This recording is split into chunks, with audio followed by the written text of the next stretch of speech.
Sa kabila ng formal ng umatras ang kampo nitong si Luis Nery, nalabanan ng ating kababayang si John Riel Casimero ay nilinaw naman ng nasabing Mexican knockout artist na wala itong katiting natakot na labanan itong si Casimero.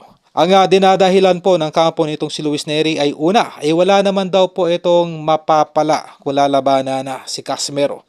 At kung tataas daw ang demand mula sa mga boxing fans na matuloy ang naturang laban, ay posible daw na magbago pa ang isip nito.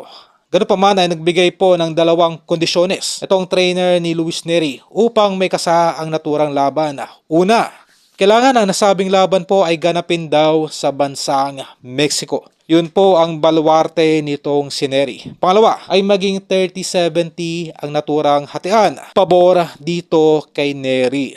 Na siyang obviously ay hindi po papahintulutan nitong si Casimero. Keep in mind na ang parehong fighters po ay wala pong mga titulo. Kumbaga ito po sana ang laban para sa legacy. Hindi na po pinag-uusapan dito yung rankings o yung anumang uri ng titulo. Dahil ang dalawang fighters po ay meron na pong reputasyon mula sa kanilang buong boxing career.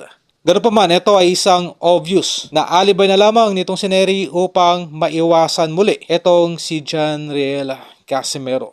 Ganoon pa man, mula po sa ating nakuha ang impormasyon ay pilit na pinag-uutos po ng Kameda Promotion na maikasa ang laban ng dalawang fighters. Etong si Nery lamang po ang maraming hinihinging demand.